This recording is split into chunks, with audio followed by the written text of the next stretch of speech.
Hello, gentlemen. The results are in from the party platform or the party primaries. Here we are for the Nationalists for the position of Associate Justice number 1 without a runoff. The winner, Brady Cranford.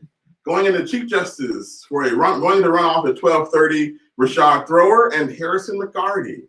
Again, at 12:30, we'll have our runoff for that position for Chief Justice. For Land Commissioner, winning the nomination, Evan Myers. For Attorney General, going into a runoff at 12:30 will be Murphy Beck and Gabriel Miller. For Treasurer, Daniel Pitts and David Ronell will go into a runoff at 12:30 for the Nationalist Party. And for Lieutenant Governor, Richard Liu and Andrew Baker will be in a runoff at 12:30 today. And for Governor for the Nationalist Party, we have 3 in the runoff. We have Jose Rodriguez, Nicholas Escarte, and John Seabolt for the Nationalist Party.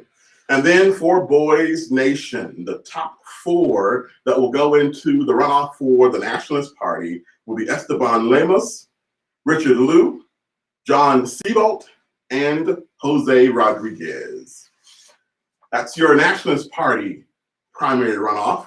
Now for the Federalist Party. Your party nominee for Associate Justice position number 3, Luke Welcher. Associate Justice position number 1, nominee Mason Sherman. And then going into a runoff for Chief Justice of the State Supreme Court, Avery Horton, Landon Weaver. And for Land Commissioner, your nominee is Grant Greenway. Going to a runoff for State Auditor, Lucas Hayes and Wesley Rogers for the Federalist Party. And then for the Federalist Party Attorney General runoff, Joseph Ree, and Cameron Jones. And then for Treasurer, the nominee, Benjamin Kingston. And for Secretary of State, Jacob Karp and Noah Wilson. We're going to a runoff for Secretary of State for the Federalist Party. And your Lieutenant Governor nominee for the Federalist Party is Raul. And then for Governor for the Federalist Party, nominees are going to be Harry Adams and Richard Weir for the runoff. Then your Boys Nation senators for the Federalist Party nominee will be Chad Greenway, Daniel Golden, Richard Weir, and Caleb Weston. Gentlemen, congratulations, and we will go into a runoff at 12:30 today for those who have the competition getting ready for our general election on tomorrow.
Hello, Boys State. My name is VP Parker. And let me share something with you. Geese be tripping. I mean, I'm out at the park. I've got a bag of bread, just like everybody else does at the park. I'm walking on the sidewalk, just like everybody else. Geese all around, ducks all around, and I'm doing the exact same thing that everybody else is doing. I'm feeding the geese. I'm feeding the duck or the ducks. So here I am just leisurely walking, and a group of geese come toward me, walking like, hey, let me have some of that bread. No problem with me. I take out bread crumbs. I start dropping them, and then I start walking away trying to feed the other geese. But no, 2 or 3 geese want to come up, roll up on me like they want to get all my bread, right? So what I do is I take out some more bread and throw it at them. And I start moving away because it seems like to me they're getting a little aggressive. So the closer they get to me, the more I start just like, you know what, I don't really think I need this bread. So now I'm dropping big chunks of bread, just trying to have them stop and slow down so that I don't get attacked. Geese be tripping. Because as I turned around to walk away with my bread, 1 or 2 of those geese decided that they're going to fly at me, come toward me. And so what eventually ends up happening is I release my bread, I take off running, and as you might imagine, I trip and fall. So now I'm down here like this. The geese are above me saying, where's the bread? And eventually I don't have anywhere to go. So what do?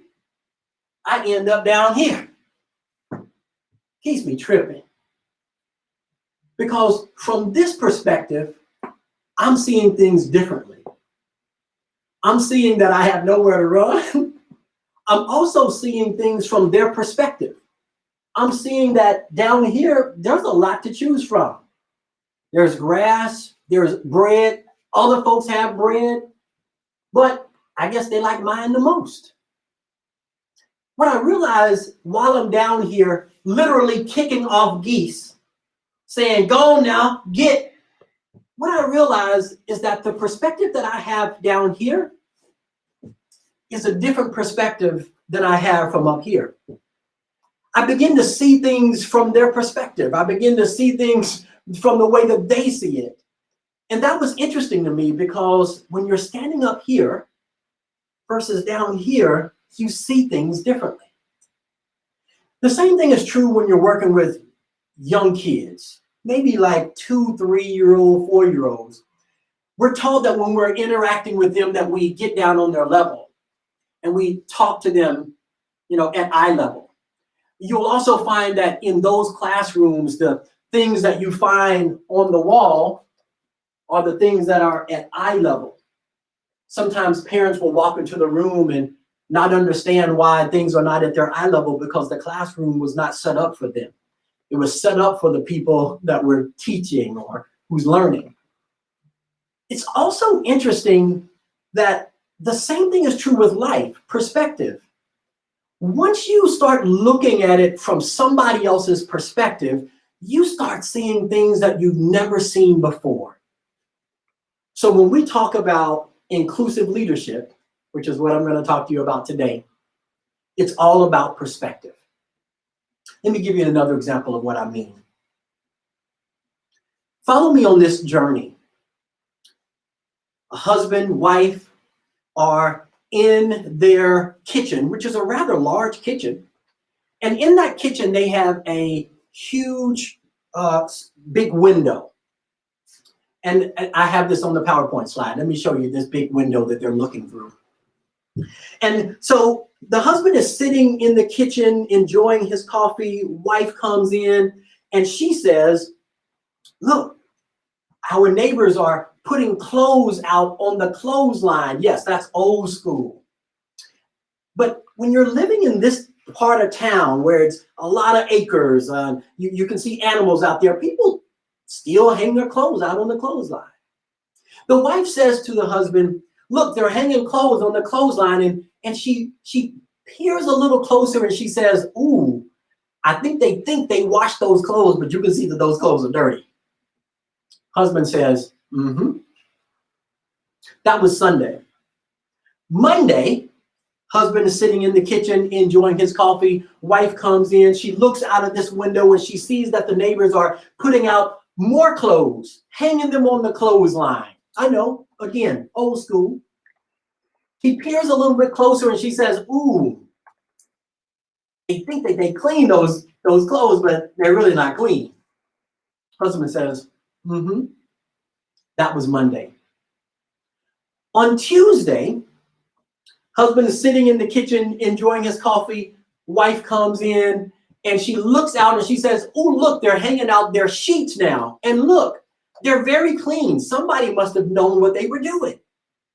And the husband replies, while he's sipping on his coffee, no, I just washed the windows this morning.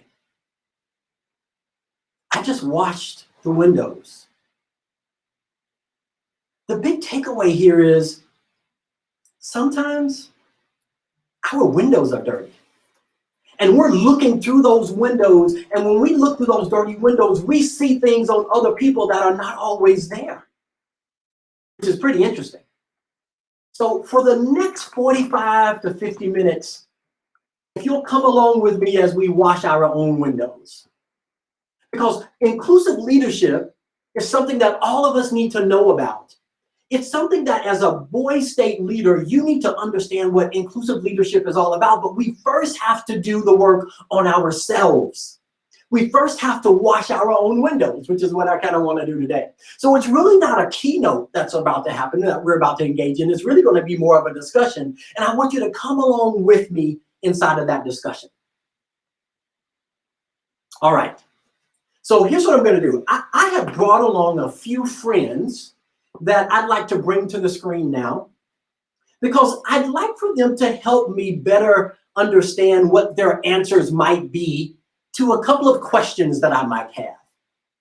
And as I ask this question, I'd like for all of you who are not on the screen to answer the same question. Now, I have several questions that I'm going to be asking throughout the next 45 to 50 minutes. So I want you to be engaged with us. Try to figure out what are the answers to these questions. Now, you'll see that I have some people on the screen. Hey, everybody, wave. Wonderful, wonderful, good, awesome. Okay, here's my first question. Now, everybody's thinking about this. Don't yell out any answers, right? Don't do anything, just listen for a second. Here's my first question. If you're running a 100-yard dash and you pass the second place person, what position are you in? So let me check in. Joseph, are you on the screen? Yes, sir. Wave? That way everybody knows who you are. Joseph, you're running a race, 100-yard dash. You passed the second place person. What position are you in? Well, doesn't that depend on if the second place person has lapped you or not? No, because it's a 100-yard dash. In a 100-yard dash, it's just a straight run. It's just a sprint. Sorry, I don't know my track terms. I guess it's I'd be in okay. first. Hey, no problem. The technical stuff, that's okay. So it's a 100-yard dash. It's a straight sprint. You pass the second place person in this race. What position are you in? I'm going to say first, but I also feel like there's something I'm not seeing here. Okay, I appreciate that. Especially with the setup about perspective, right? He says first. Okay, let me check in with Richard. Richard, raise your hand. Hello. Okay, cool. Second place. You're running and you pass the second place person. What position are you in? You're in second place. You're in second place. Okay, let's check in with Chad. Chad, you're running a 100-yard dash. You pass the second place person. What position are you in? You are now in second place. You are now in second place. Rashard, you're running a 100-yard dash. You pass the second place person. What position are you in?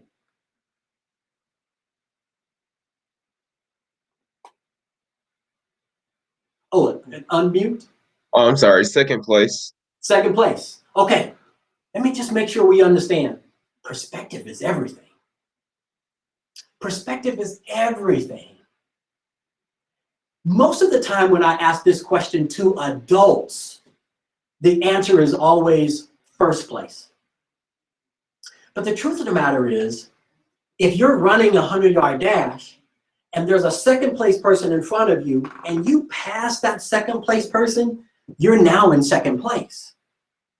Interestingly, a lot of leaders oftentimes say first. And what's funny about that is that we have this notion in our head that we are sometimes first when we're really second, and we don't understand why no one wants to eat lunch with us at school. We act like we're in first when we're really in second, and we don't understand why no one wants to hang out with us.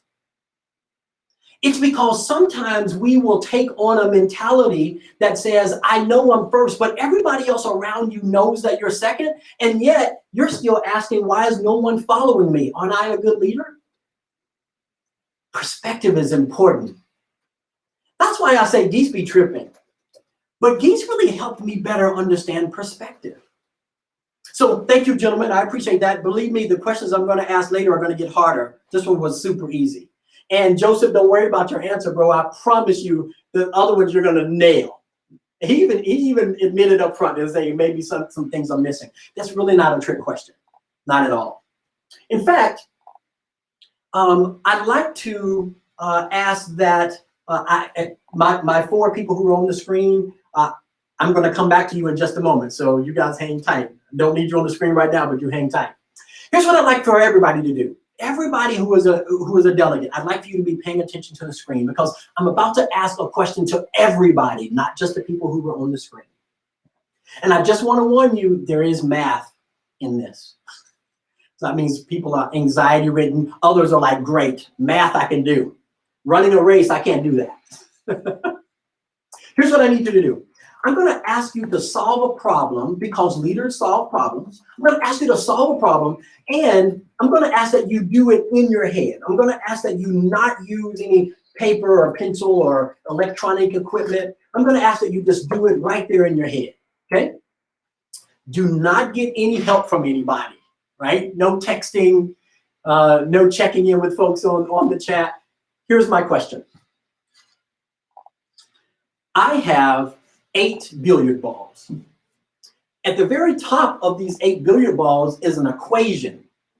My question to you is, what 3 billiard balls can I move into those dotted circles that when I add them all up together, I get 30? Which 3 billiard balls can I move to the dotted circles above, and when I add them all, I get 30? I'll give you a moment to contemplate.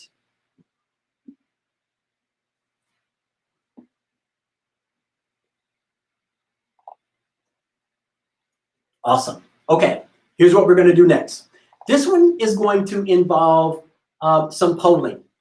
So what I'm going to do is I'm going to ask that you go ahead and pull out your phones.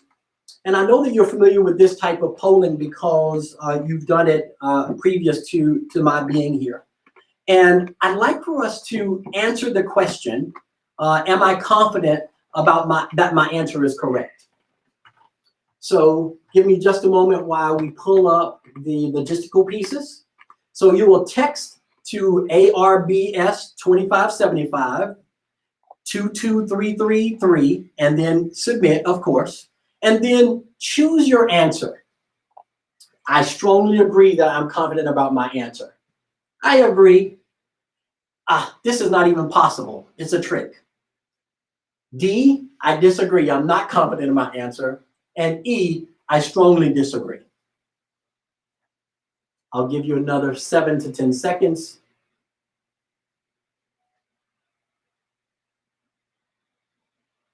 I'm watching the polls move up and down or populate as you may be aware. Okay, 5, 4, 3, 2, 1. All right, we're in the poll. Looks like we've got 44% of us who have said strongly agree. I know what the answer is.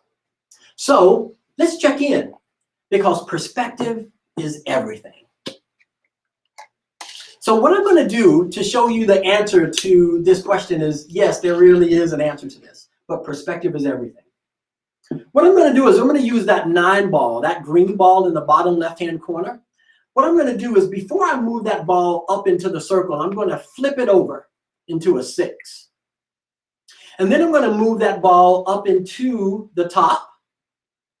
And then I'll move my 11 and then I'll move my 13, and when you add those together, I get 30. Perspective is everything. Is it possible that this was challenging to you because when you were trying to solve the problems, you created your own rules and restrictions and rigidness that you put onto the solution, or that you put onto the problem? Or, this is deep, it's possible that the 9 ball you saw as only a 9 ball. I'm gonna say that again. It's possible that in trying to solve this problem as a leader, you saw the 9 ball as only a 9 ball. You didn't see that 9 ball as someone or something that is better and bigger and can grow and develop. You saw the 9 ball as just being only a 9 ball, just like maybe you saw 13 as only a 13. But as an inclusive leader, what we have to start doing is we have to start saying to ourselves, the people who are around us are more than what we think they are. Inclusive leaders are saying, I think I see who you are, but until you really show me, until I create a relationship with you, or until we actually spend some shared time together, i.e. Boise State, I don't really know you.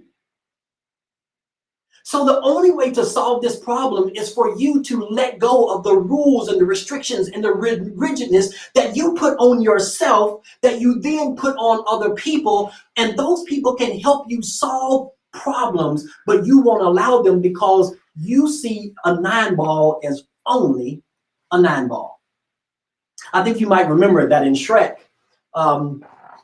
there's a famous line of saying, I have layers. I have layers.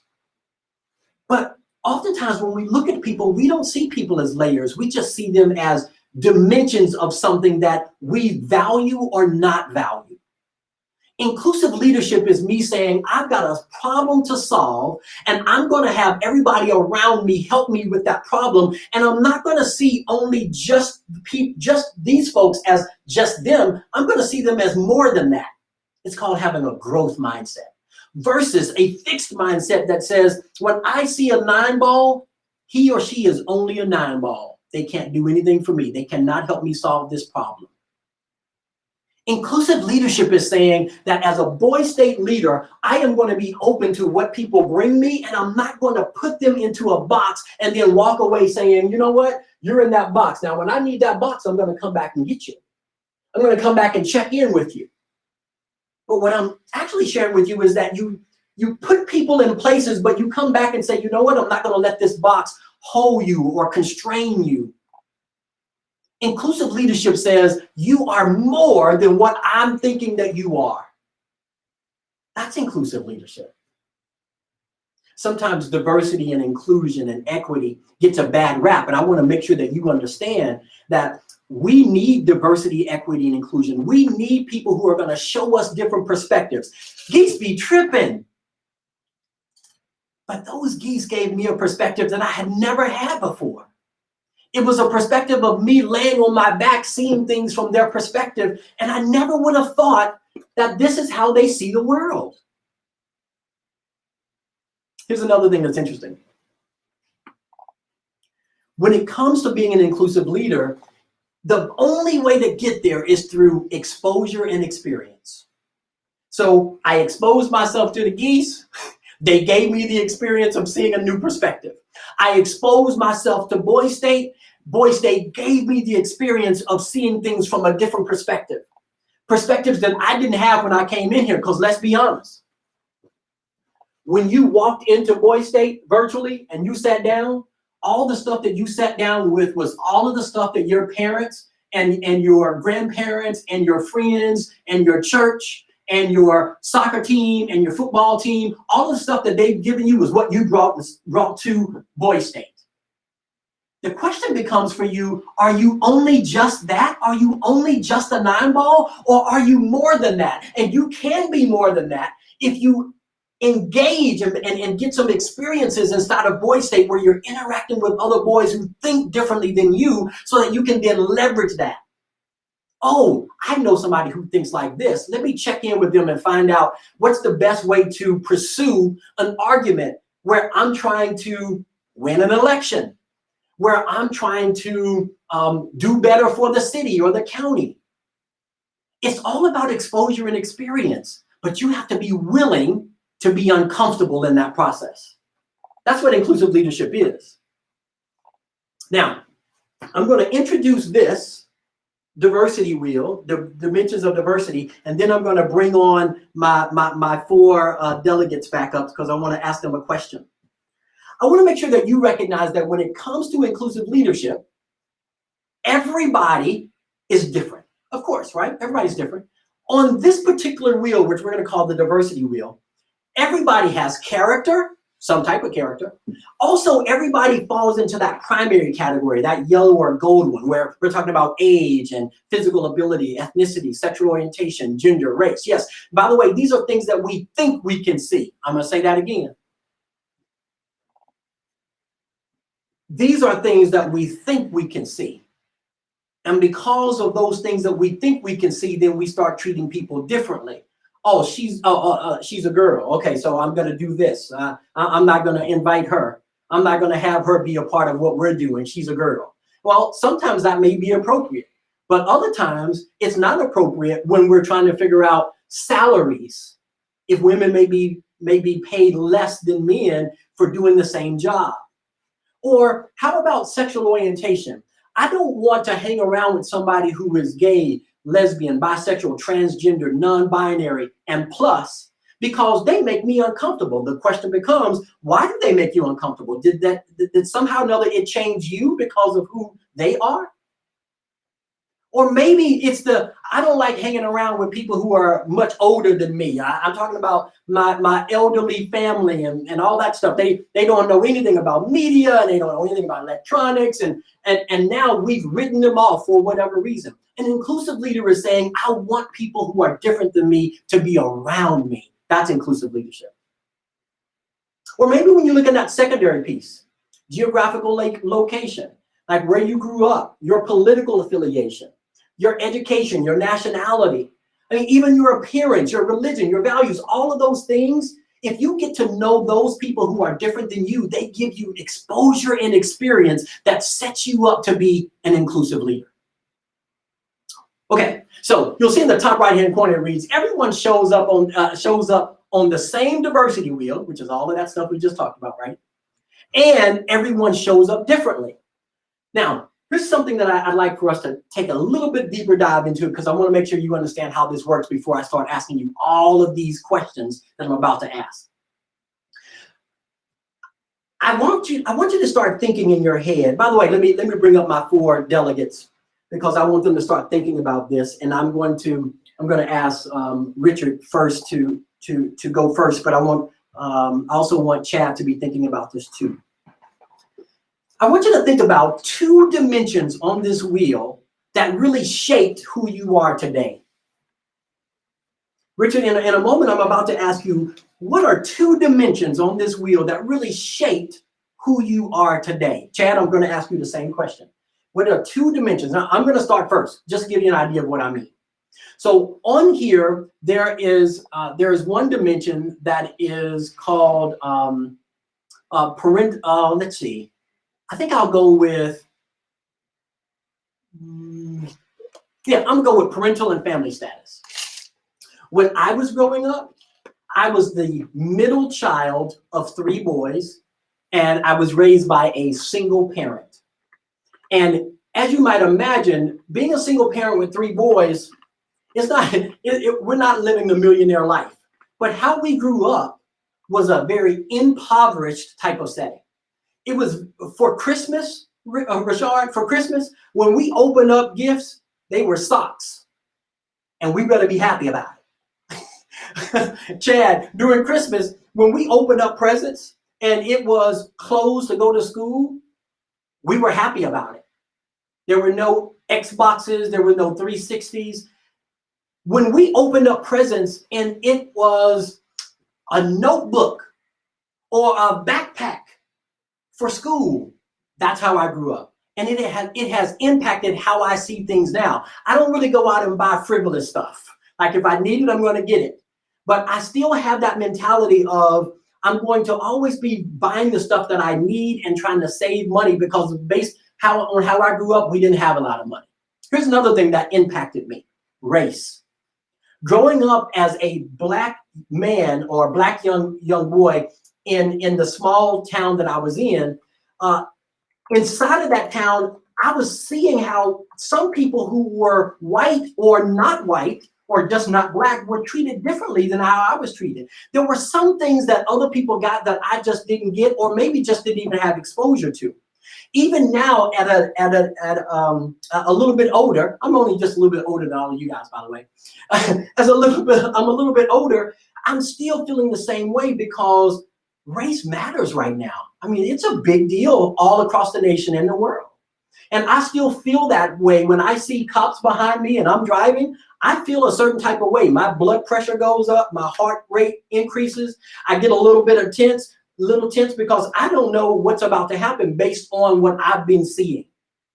So that has impacted my life. It gives me perspective. It gives me exposure. Let me check in with Richard. Richard, I'll ask you to unmute. Give me 2 things on this wheel that shaped who you are today. All right. I guess the first thing that really shaped me that I saw on the wheel was language and accent. So something that I thought was really important to my identity growing up was that I learned how to speak English like as I was growing up. My first language is Chinese, and something that always stuck out to me was that in kindergarten and first grade during recess on Wednesdays, I was in ESL class in the library while my friends were at recess, and that was an experience that really sort of stuck with me because I felt that I was sort of different because of the way I spoke. Like whenever teachers told me I was really quiet in class, like I was really shy, I was never talking. Some of that was due to language issues. And I think that my growth as a person since then has really been shaped by that experience. Like I joined a debate team, I became a public speaker, I started competing in speech events, and now I'm at Boise State giving speeches about politics, about sort of learning leadership. And that's just a personal journey that I've been really interested in. That's awesome. That's awesome. Richard, let me stop you right there. I'm going to stop you only because of time, and I'm going to go ahead and go to Chad. Thank you for sharing that. I really, really appreciate that. Because Richard, geese be tripping. Because what you just told me was, you just told me and everybody here at Boise State that your perspective is different than many of ours. Like we're out at lunch, and you're somewhere else learning the language or doing something different, and maybe people didn't even know that, and they don't even know that has shaped you. Thank you for sharing that. I really appreciate it. Chad, let me check in. What's I asked for 2, but give me 1 just for time. I think that values, specifically family values, have had the biggest impact on my life and even my current goals right now, and me being here right now. We've moved around to so many places, but that's something that stayed consistent and informed my actions and dedication to service and becoming the best person that I personally can be. Gotcha. I appreciate that. Thank you so much for sharing that. Because I want everybody to recognize something you already know, but I have to say it. Not everybody has the same values. Here's the challenging part. As an inclusive leader, someone who can lead all different types of people who show up on this wheel, an inclusive leader will recognize that even though our values are different, it does not make you less of a human. You still get to maintain all of your dignity. Did y'all hear what I said? Let me say that again. Inclusive leaders are saying, this diversity wheel is different from me to you. It's different. So even though they don't align and we don't see things the same, an inclusive leader will recognize that while we don't agree, it does not mean that you no longer have dignity, worth, and value. And so because I believe that, I'm now going to treat you differently versus the people that you see on the YouTube videos who go into the gas station and they're standing in line, and then they hear somebody speaking Spanish or speaking Chinese, and they say, go back to where you came from. Okay, see, you're not an inclusive leader because what you didn't recognize is that you just treated somebody without dignity. You didn't give them dignity. You didn't give them worth. You didn't give them value. What you did was you said, I'm the most important person here, and everybody else needs to go back to where they came from, right? Or how about when we see most recently how Asian Americans or people of Asian descent are just being attacked out of nowhere? Did you, as an inclusive leader, there's no way you would even consider attacking someone. You would in fact protect or embrace those people whose diversity wheel is different than yours. Why? Because they give you exposure and experience, and even if you disagree with them, they still maintain their dignity, their worth, and their value. Rashard, does that make sense? Yes, sir. Okay, good. I hope I wasn't being crazy in that. Like that, just it makes sense. Rashard, let me check in with you. What's one of the things on this wheel that it shaped who you are? I'm gonna say traditions. Yeah. Because like we have a lot of family get-togethers and family reunions, and I'm a family person. I love my family to death. Yeah. And I believe that have really shaped my life today. Awesome. Rashard, do you know that there are some people here at Boyd State who are not having that experience of growing up with family reunions, close families? Do you recognize that? Yes, sir. Okay, and do you recognize, Rashard, that because they didn't grow up the same way you're growing up, that they have a different family tradition? You recognize that? Yes, sir. And do you also recognize that they still maintain their value, their dignity, and their worth, even though they're not experiencing the same things that you're experiencing? Yes. You guys know people around you who don't believe that, and they automatically let you know that they're not inclusive leaders. Automatically. Let me just do a quick check-in with Joseph. Joseph, give me one thing on that wheel. I'd say geographic location. Most people don't know I'm not an Arkansas native. I was born in Atlanta, Georgia. And then when I was 2, I moved to Covington, Louisiana, which is just north of New Orleans. And then before the start of 6th grade, I moved here to Benton. Ah. So how has that shaped you? I obviously can't speak to Georgia because I was only 2 when I left. But there are marked differences between the thought process in Louisiana and the thought processes here. No way. You got to be kidding me. You got to be kidding me. No, we're all Americans, Joseph. You're just obviously not in the know. Yes, but in Louisiana we're Cajun and in Arkansas we're How is the Southerners. thought is different? I do very vividly remember here, whenever the school puts something on, the students seem more grateful and accepting of it, whereas in Louisiana, our first thing was to attack it. I still, to this day, hate reading Rainbow because of where I grew up. No. Not reading Rainbow. Thank you for that. Joseph, you do recognize that there are some people on this wheel who have a different experience than you, right? You do recognize that they still have the same dignity and value and worth. True, right? Okay, all right. Just want to make sure I get that. I'm glad that you were following. Okay, here's what I'd like for you to do. By the way, these 4 folks, thank you for sharing. I don't need you on the screen right now, but I'm going to move forward with a few more pieces of information before I move on to something else. Here's what I'd like for everybody to do. I'd like to find out who's in the room. I just asked 4 people, like, hey, I said, hey, tell me what's on that wheel for you. So let me find out in all of Boyd State. I want you to pull out your smartphones, and I want you to help me figure out who's in the room. And in this one, I want you to choose as many as apply. So on the first one is, I have a pet. If you have a pet, then you would say, yes, I have a pet. You would mark that one. I am a Christian, right? If you are a Christian, you would mark that one. I live in America, which means my body is mine. No one can't make me wear a mask. That's supposed to actually read, no one can. He probably put it better on there. He probably made it better than me. Caleb, I messed up the grammar on it. But I want you to look at all of these, and then I want you to say, okay, which ones represent me? And then I want you to indicate that so we can see who's in the room. So we'll move to our voting.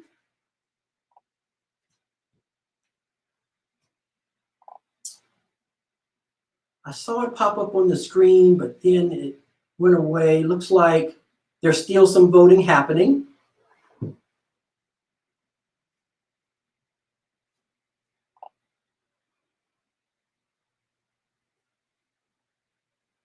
All right. Now, I'm going to ask all of our production engineers to leave that on the screen for just a moment while I'm looking to see who's in the room. Everyone, you should be looking at this to see who's in the room. I have a pet. Okay, 20% and moving. I'm Christian, 22%. I live in America, which means that my body is mine. No one can make me wear a mask, 7%. My parents would approve of me dating and marrying someone of a different race, 15%. School shootings are a concern for me at my school, 6%. I'm traveling outside the state for a vacation this summer, 11%. I know American history involves treating some groups of people in a negative way, 14%.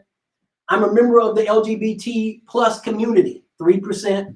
When it comes to race, I am colorblind, looks like 8%. Let me share something with you as those continue to populate. When you look at this, it gives you an idea of who is here with you at Arkansas at Boise State. And what that means is that there's opportunity for you to get exposure and experience. There's opportunity for you to have people who then serve as geese, just like geese serves for me. Geese be tripping. They help me get perspective. You've got a lot of people around you who that you can tap into to find out about these things. It's very interesting to me. That's who's in the room. Now, let me go further. Let me thank you, by the way. I appreciate the information you just shared. Let me also check in about this diversity wheel and ask each one of you a question. I'm going to ask that my 4 delegates come back up to the screen. Oh, unless you want to go to the other 4, that's fine. Yep, go to the other 4. A new 4, that's awesome. Some new faces on the screen. Jace and Mason. Hello. Hey Jace, I'm gonna check in with you first. Now everybody in Boise State, I want you to participate, but I'm gonna start with Jace and then I'm gonna move to the other gentleman. Hey Jace, I just want to do a quick check-in with you. Will you help me understand something, Jace? What vehicle do I drive? What vehicle do you drive? Yes, sir. What vehicle do I drive? I want to know what's the make, the model, the color. Is it clean on the inside? You know, does it have big wheels, little wheels? Does it have no wheels? What kind of vehicle do I drive? Take a look. Take a look at me. What kind of vehicle do I drive? I couldn't tell you. I really couldn't. I know you can't tell me, but I'm pushing you into a corner to make a guess. You know, I'll go with what I know. I'll say you drive a 2012 Honda Accord because that's what I drive. All right, so you think you and I look alike then, huh? Dude, you rocking a beard and I can't even do it. I tried to grow the beard and it would not happen, right? I'm like 25. Oops. And you're 17. Okay, so let me just check in with Mason. Mason, what kind of vehicle do I drive? Well, obviously I don't know, but if I had to guess, you look like a sensible person who, from your story, you want to save on gas money. So I'm just gonna go with like I don't know, maybe a 13 Ford Fusion. Oh, okay. All right. Okay. I like your style, bro. Steven, what kind of vehicle do I drive? I kind of agree with Jace. You remind me of a Camry guy. So, but maybe like a 2013 Toyota Camry. Dang, why come I get? Oh, I can get nothing like up to date. Nothing. Dang, I thought the suit would give it away, but okay. Hey Zach, bring it home, bro. What kind of vehicle? I'm going to go a different way and say you drive a truck, probably like a 2016 F-150. Was I supposed to throw the year in there? Why gotta have me 2016? Hey, it's a new body style. Here's what's interesting. I'll tell you in a moment what I drive. Let me check in. What kind of music do I listen to, Mason? Well, I'm gonna go with country. We're in song. My man, Lil Nas X. Steven, what kind of music do I listen to? I feel like maybe more like 70s, 80s. I don't know. 70s, 80s. Like Okay, that. cool. Hey, Zach, what's my age? 30s, low 30s. Low 30s. Okay. Steven, how old am I?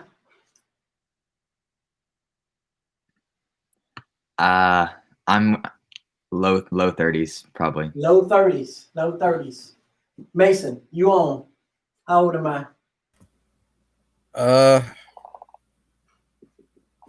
Mid-20s. Mid-20s. All right, my man. Jace, how old am I?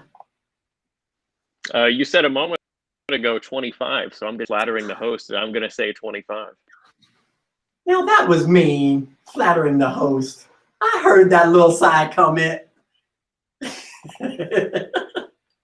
Steven, what kind of instruments? No, not what kind. How many instruments do I play well? Like I can play these instruments well. How many? One. I can't play any instruments well, so one's impressive. Perspective, right? I can understand that. Zach, how many instruments? I'm going to say a half. You think you're good, but maybe you're not as good as you think. My man, he's being honest with me. Jace, how many instruments? This is a trick question. You play 0. Mason, how many instruments? 2. Okay, cool. Mason, what are those instruments? You look like a saxophone and piano guy. All right, my man. Okay, all right. Vehicle. The vehicle I drive a I drive a Chrysler Town and Country minivan. It can seat like 6 or 7 people in there. And that's what I drove over here to UCA. Yes, sir. It's 2014. All right. Music. I'm an R&B type of dude, but when I go to bed at night, I usually have massage music in my ear. That's how I go to sleep. Little white noise, right? Age. I am 50 years old. 50 years old. Okay, yeah, I'm kidding. I'm kidding. I'm not 50, Zach. Like, dang, you believe that? Zach, did you believe that? You believed that? Steven, did you believe that? Yeah, to be honest, I have no clue. Man. Okay, it's done. Y'all shut it down. It was nice meeting y'all. Hey, the evaluations is coming up next. No, Mason, you're not going anywhere. Don't go anywhere. Mason, do you believe that I'm 50? No. All right, let me let you off the hook. I am 50 years old for sure. I'm 50 years old. Here's what's interesting about what I've just asked. If you've ever been on a plane before and you're sitting in your seat and people start coming down the aisle and you don't know who's going to sit next to you, what your brain does is something that's called the 7-11 rule. The 7-11 rule is that in the first 7 seconds, we create 11 impressions about people. So as people are coming down the aisle and you've got an open seat next to you, you're like, I hope that person sits next to me. I hope that person does not sit next to me. Oh, I don't want to talk to that person. Oh, I'm going to have to act like I'm asleep for that person. Oh, this person is going to be interesting. Oh, they brought their kid with them. Oh, my God. And the kid is like 18 months old. In your brain, you're going through all of that stuff, trying to figure out who you want to sit next to you. The exact same thing happens in real life.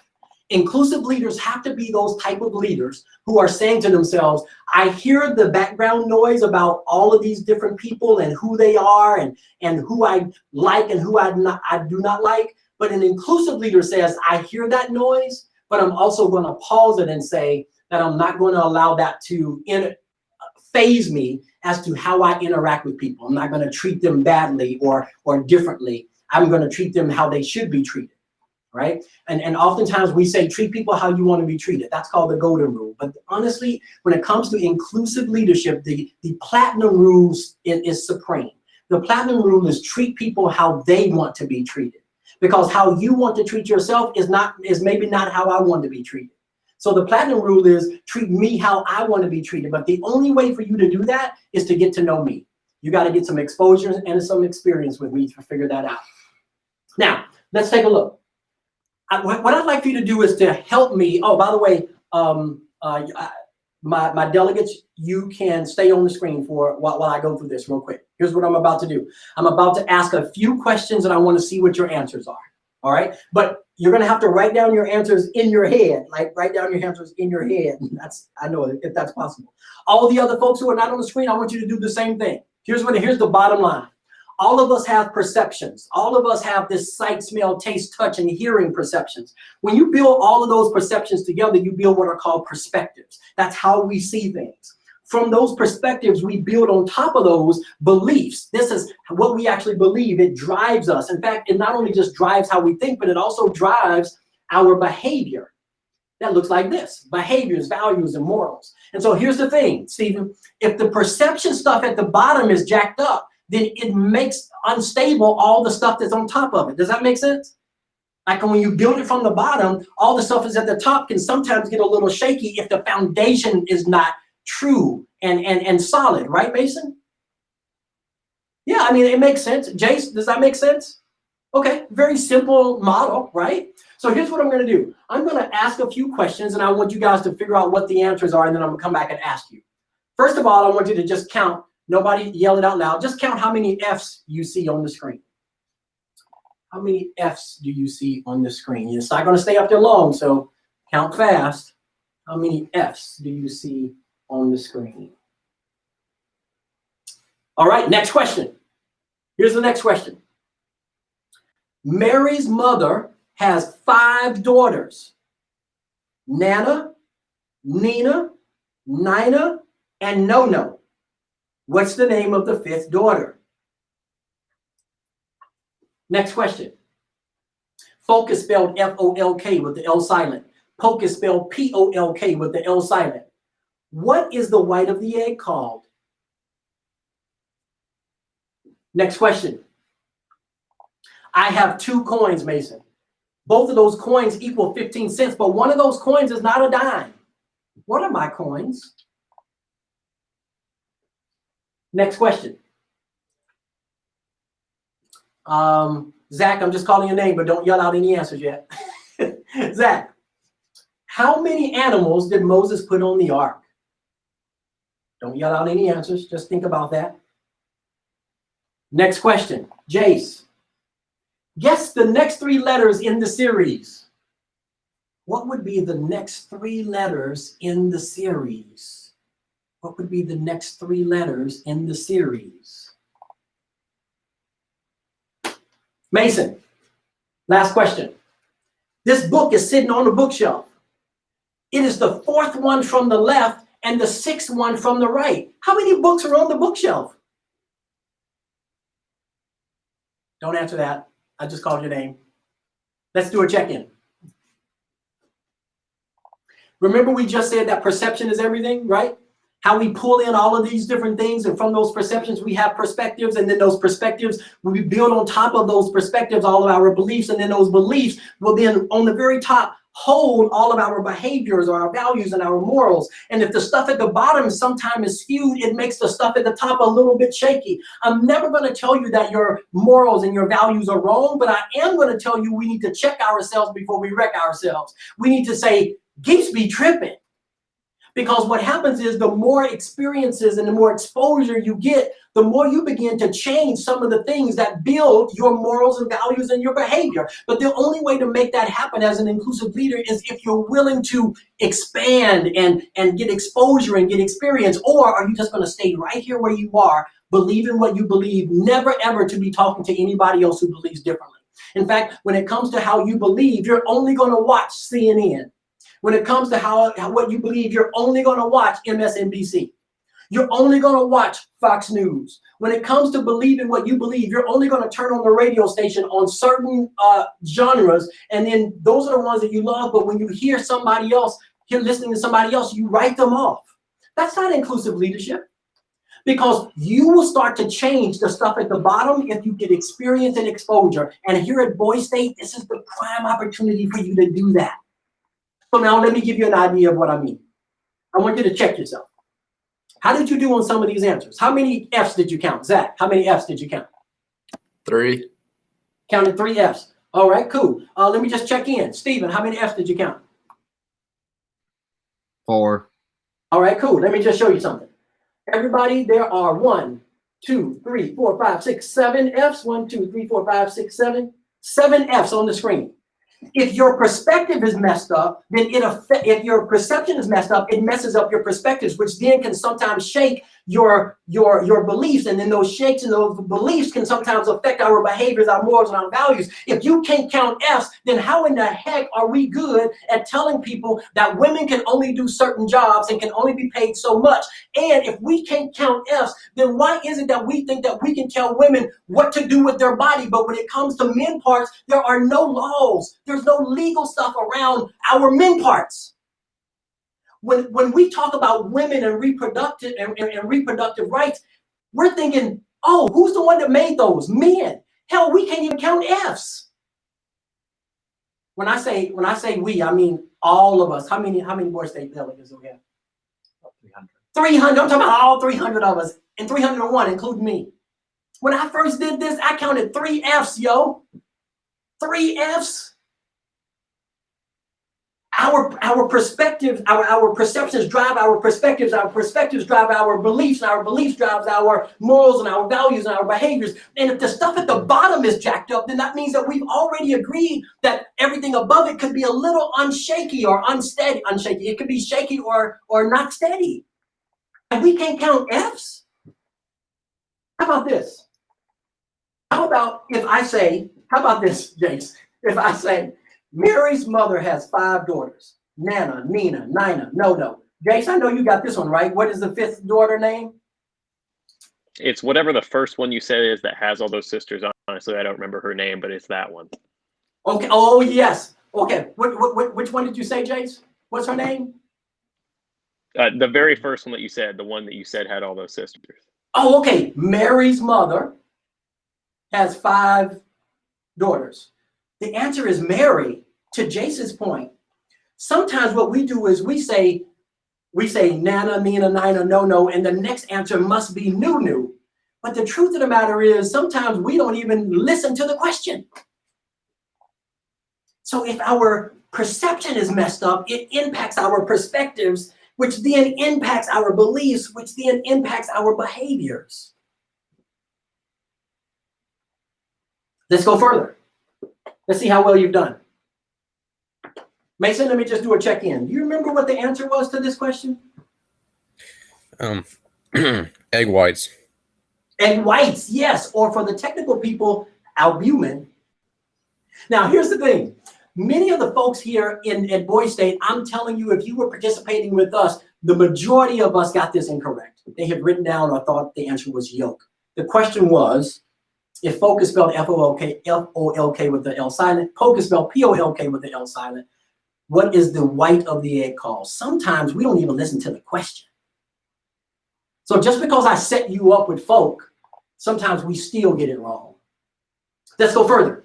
Let's see how well we're doing. Hey, let's see, Stephen, I have 2 coins.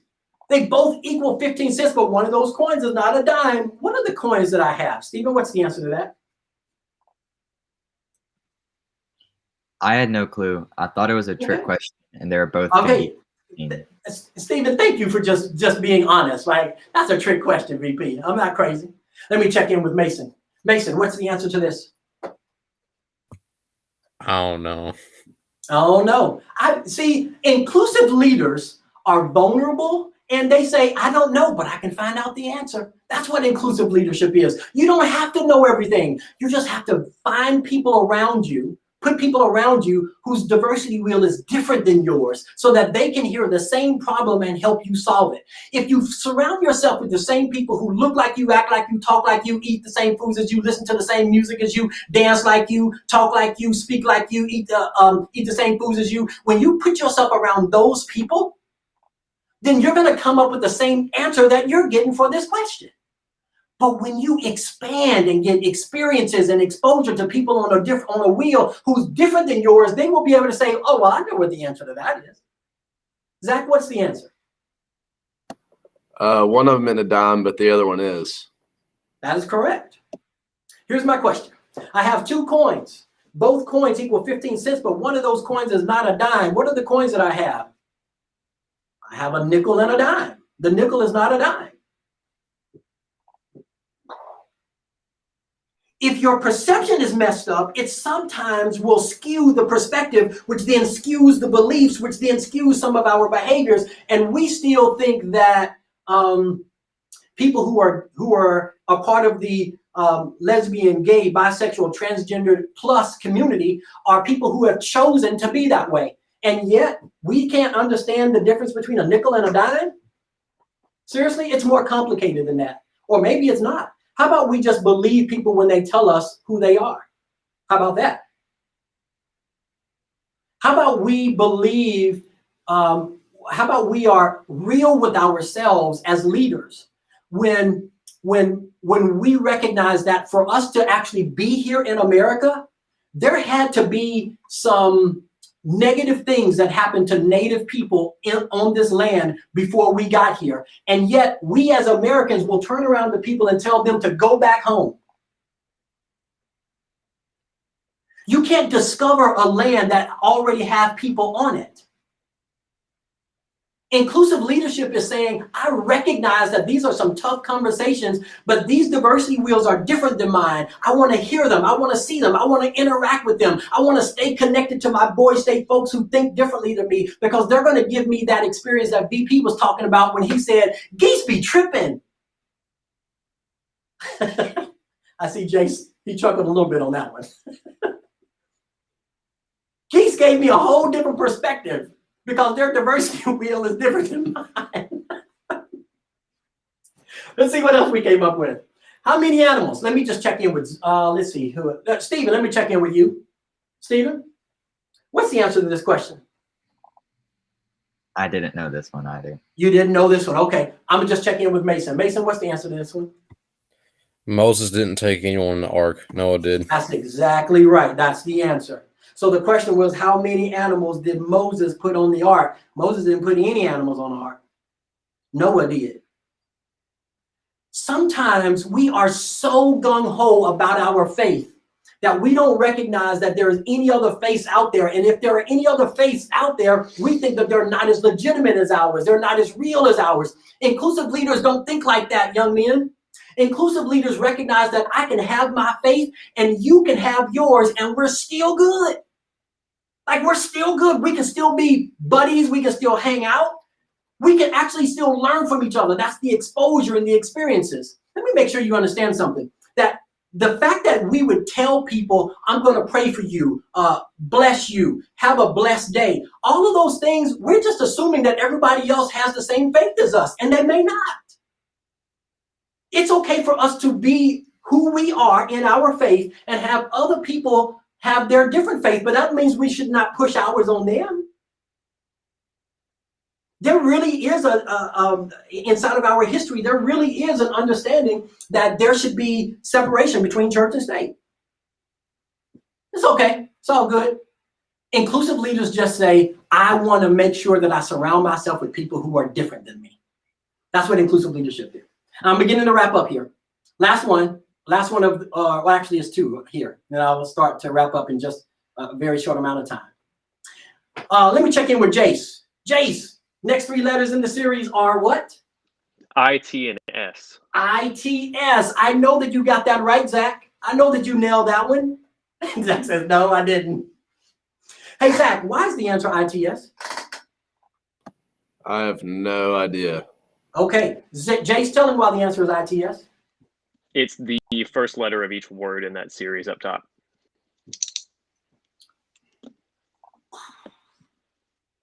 Sometimes we just need exposure and experience. Somebody who's going to see things differently than us, even when the answer is right there in front of you.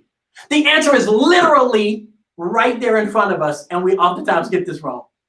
Sometimes the people around us who can help us the most are right there in front of us, but we've written them off because they don't look like us, talk like us, think like us, or have the same political affiliation as us.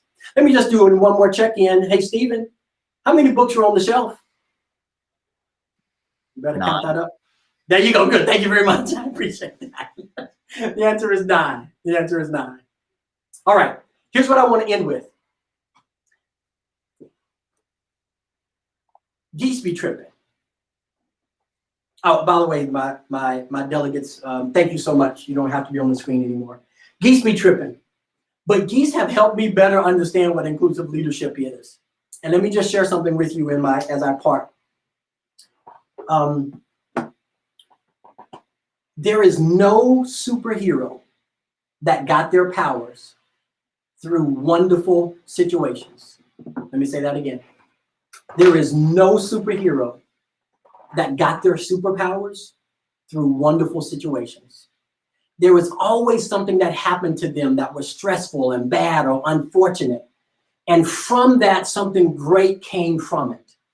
What I'm sharing with you as Boy State delegates, as leaders, is that for you to be inclusive leaders and have superhero powers, it means that you're going to have to make yourself uncomfortable by finding people whose diversity wheel is different than yours.